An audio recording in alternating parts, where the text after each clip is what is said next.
September 11th, 2001.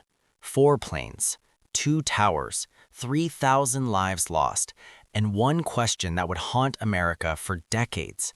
How did we not see it coming? Here's the thing that keeps intelligence officials up at night. The US government had the data. The FBI knew 2 of the hijackers were in the country. The CIA had intel about Al-Qaeda's plans. The NSA had intercepted phone calls. Multiple agencies had pieces of the puzzle scattered across different databases, different buildings, different computer systems. But no one connected the dots. Think of it like this. Imagine you're trying to solve a murder mystery, but the suspects are in one file, the weapon is in another, the timeline is in a third, and none of your detectives are allowed to talk to each other. That was the American intelligence system in 2001. Mountains of data, zero integration. The 9/11 Commission report would later reveal something chilling. Mohammed Atta, the ringleader, had been flagged by intelligence systems. Zacarias Moussaoui, the so-called 20th hijacker, was arrested weeks before the attacks for suspicious behavior out of flight school.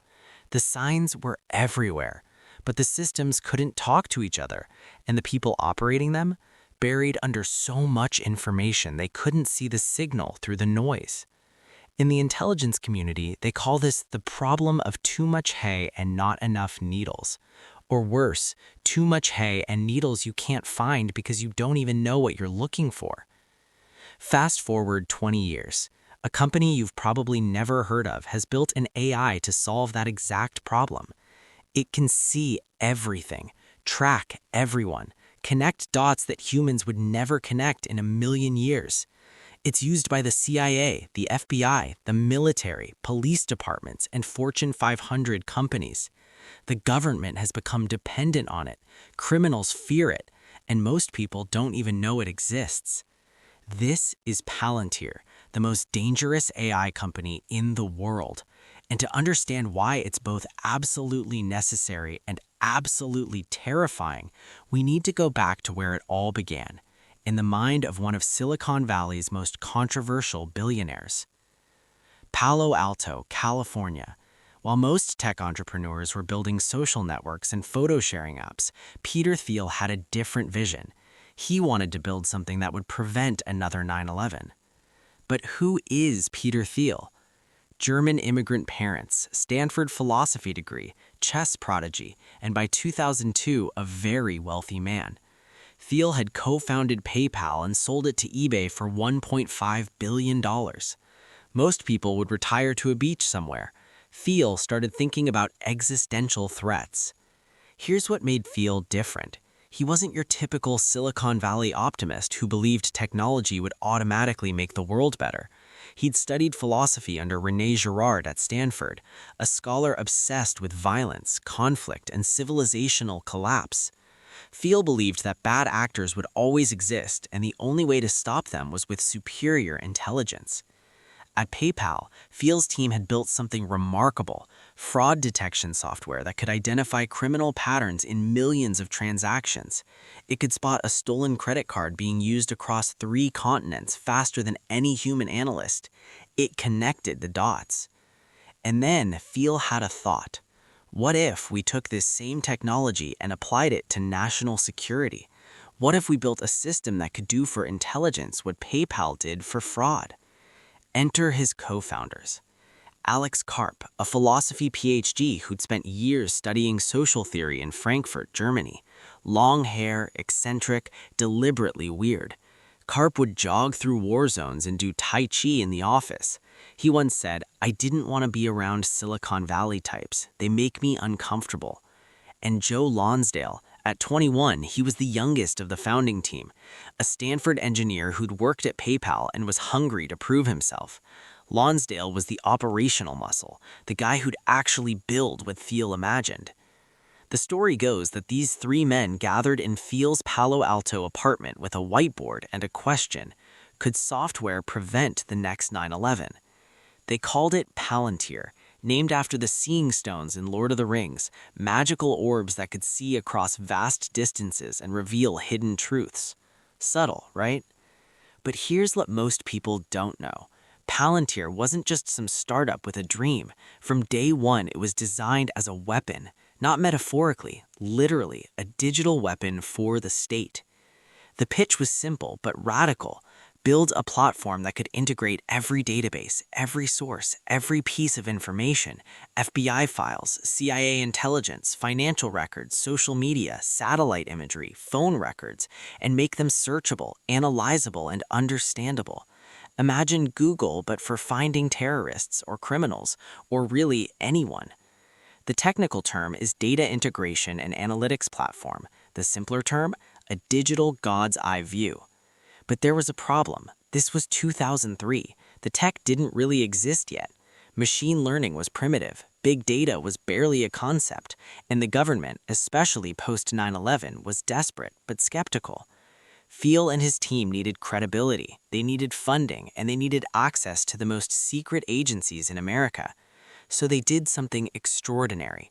They approached the one organization that could give them all three, the CIA. Here's something they don't teach you in civics class. The CIA has its own venture capital firm. It's called Thiel, founded in 1999, and its job is to fund cutting-edge technology that the intelligence community might need. And in 2004, Thiel invested $2 million in a tiny startup called Palantir. Let that sink in. The Central Intelligence Agency was Palantir's first major investor. This wasn't a company that stumbled into government work. It was designed for it from the beginning. The partnership made perfect sense. The CIA had the same problem the FBI had before 9/11. Too much data, too many silos, no way to connect the dots. Palantir promised to solve it. But here's where it gets interesting. Thiel and Karp made a bold decision. They wouldn't just build a tool for the CIA. They'd build a platform that could work across any agency, any organization, while keeping the data separate. Think of it like this. Imagine you're at a party with 100 people and everyone's having different conversations in different rooms. Palantir is the person who can walk between all the rooms, hear every conversation, and spot the connections no one else sees without forcing everyone into the same room. The CIA called it Palantir Gotham, and the first version was rough. Early employees described it as duct tape and prayers, but it worked. It could pull information from dozens of classified databases and display them on one screen. An analyst could search for a name and see CIA files, FBI reports, financial transactions, and travel records simultaneously. For the first time, different agencies could technically share intelligence without actually sharing their databases. The FBI didn't have to give the CIA access to their systems. Palantir sat in the middle. The intelligence community had never seen anything like it. By 2006, Palantir had expanded beyond the CIA. The FBI signed on, the NSA was testing it, the Department of Defense was interested. But here's the catch. Palantir wasn't cheap. Early contracts were worth tens of millions of dollars, and the company was notoriously difficult to work with. Alexkarp, now CEO, had a reputation. He'd show up to Pentagon meetings in jeans and a t-shirt. He'd argue with generals. He'd refuse to compromise on the product. One story goes that Karp told a military official, "You don't understand what you need. We do." It should have tanked the company. Instead, it created mystique. Palantir became the tool that only the smartest agencies used, the product that didn't bow to bureaucracy. And then came the test that would make Palantir legendary. May 2nd, 2011, U.S. Navy SEALs raided a compound in Abbottabad, Pakistan. They killed Osama bin Laden, ending a decade-long manhunt. The official story credits human intelligence, satellite imagery, and years of CIA tracking. But inside intelligence circles, there were whispers. Palantir had been used to analyze the patterns that led to bin Laden's location. The software had connected dots across years of intelligence, courier movements, phone records, satellite data, financial transactions. Palantir has never confirmed it. The CIA won't comment. But here's what we know. In the months after the raid, Palantir's government contracts exploded. By 2012, Palantir was valued at $9 billion. It had hundreds of employees, and it was working on something even bigger. If Gotham was for intelligence agencies, the next product would be for the military. They called it Palantir Foundry, and it would turn modern warfare into something out of science fiction.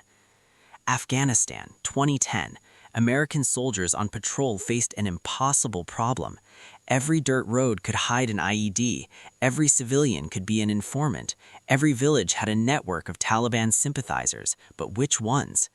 Traditional intelligence gathering was too slow. By the time reports were written, analyzed, and distributed, the enemy had moved. Palantir had a solution. Imagine a soldier in the field with a tablet.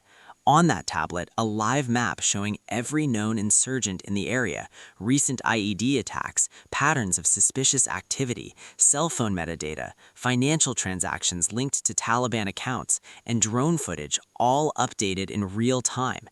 That was Palantir Foundry, the military version, and it changed everything. The Pentagon called it Operations Intelligence. Palantir called it Seeing the Battlefield. Critics called it algorithmic warfare. Here's how it worked. Foundry could ingest data from hundreds of sources: drone feeds, intercepted communications, captured documents, tips from informants, social media posts, biometric scans. Then it used machine learning to find patterns. For example, 3 men meet in a cafe every Tuesday. One of them has a brother linked to a known Taliban commander. Another recently withdrew a large sum of money. Satellite imagery shows new digging on a road they frequent. Palantir flags this as a potential IED cell. To the soldiers using it, Palantir felt like magic. One Army officer said, "We went from guessing to knowing." But here's the uncomfortable truth. That same technology that found terrorists, it could find anyone, track anyone, predict anyone's behavior. By 2013, Palantir had contracts with Special Operations Command, Marine Corps, Army, Air Force. And it wasn't just Afghanistan, Iraq, Syria, counter-narcotics in Mexico, counter-piracy off Somalia. The company was now worth $20 billion. It had grown from a startup to a defense contractor without anyone outside Silicon Valley and Washington really noticing. And then Palantir made a controversial pivot. If this technology could help the military find enemies abroad, why couldn't it help police find criminals at home? Enter domestic law enforcement. The LAPD was one of the first. In 2012, they started using Palantir to analyze crime patterns. The software could identify gang networks, predict where violence might occur, and connect criminals across different cases. The New Orleans Police Department used it to track suspects. The Northern California Regional Intelligence Center used it to monitor protests and activists. Critics immediately raised alarms. The ACLU called it predictive policing on steroids. Privacy advocates warned about mission creep, tools built for foreign terrorists being used on American citizens. Palantir's response? We build tools. How they're used is up to our clients. It's the same argument gun manufacturers make. We just build the product. What people do with it isn't our responsibility. But here's where the story takes a darker turn.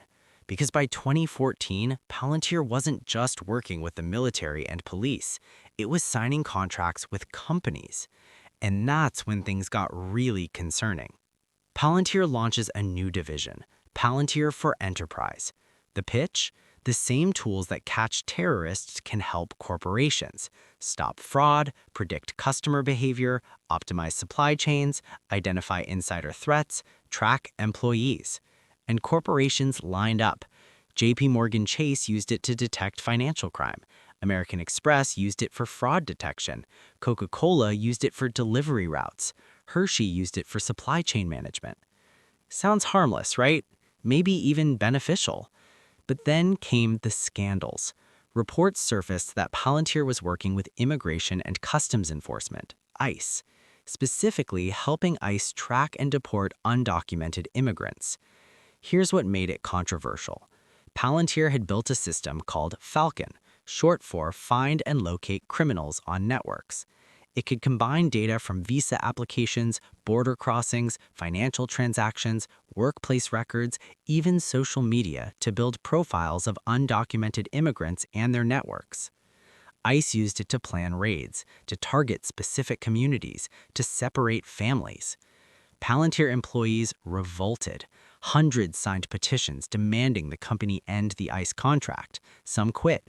Protesters showed up at the Palo Alto headquarters. Alexkarp's response was defiant. In a 2019 op-ed, he wrote, "Silicon Valley's elite may not like it, but Palantir will continue to work with organizations and institutions we believe in, even when that's unpopular." Translation: we've chosen the government side, not yours. But the ICE controversy exposed something deeper. The same platform, the same algorithms, the same seeing everything capability, it didn't care if it was finding terrorists, criminals, or immigrants. It just found whoever you told it to find. And then came the whistleblowers. In 2020, a former Palantir engineer leaked documents showing that the company had pitched its technology to authoritarian governments, countries with documented human rights abuses. The document suggested Palantir would be willing to help these governments track dissidents, journalists, and activists. Palantir denied the allegations, but the damage was done. The company that promised to protect America was apparently willing to help anyone with enough money. And that's when the tech world started asking uncomfortable questions. What happens when a company that can see everything has no allegiance except to profit? The philosophical question Peter Thiel had studied at Stanford about power and violence was now embodied in his company. Palantir had become Nietzsche's warning. He who fights monsters should see to it that he himself does not become a monster. But Karp wasn't backing down. In fact, he doubled down. In 2020, Palantir went public, and the prospectus revealed something stunning. The company was worth $16 billion. It had contracts with 125 government agencies, and it was planning massive expansion. The monster wasn't just growing, it was going mainstream. September 30th, 2020. Palantir went public on the New York Stock Exchange. Not with a traditional IPO, Palantir did a direct listing. No fanfare, no opening bell ceremony, very on brand.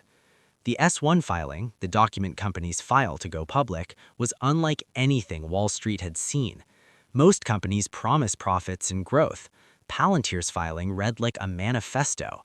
It warned investors that the company might never be profitable in traditional ways. It stated openly that Palantir worked with controversial clients and wouldn't apologize. It said the company's mission was to support Western liberal democracy. One line stood out: "We have chosen sides." Wall Street didn't know what to do with this. Was Palantir a tech company, a defense contractor, a philosophy project, an ideological crusade? The stock was volatile. Some investors loved it, others dumped it. But Palantir didn't care. The IPO gave them $2.5 billion in capital and public validation. And then, in February 2022, everything changed. Russia invaded Ukraine.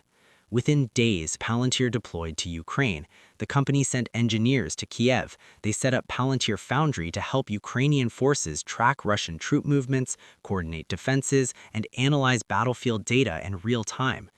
Ukraine's Ministry of Defense called it a game changer. Ukrainian officials said Palantir helped them target Russian supply lines, predict attacks, and maximize limited resources against a much larger enemy. Alexkarp flew to Ukraine, met with President Zelensky. Palantir became one of the most important weapons in Ukraine's arsenal, and most people had never heard of it. Here's what made it different from traditional weapons. A missile destroys one target. Palantir destroyed the enemy's ability to hide. It turned the fog of war into transparency. Ukrainian drone operators could see Russian positions in real time. Artillery units could coordinate strikes with instant intelligence. Civilians could be evacuated before Russian missiles hit. But here's the disturbing part. The same capability that saved Ukrainian lives could be used by Russia, or China, or any government with enough money and willingness to deploy mass surveillance.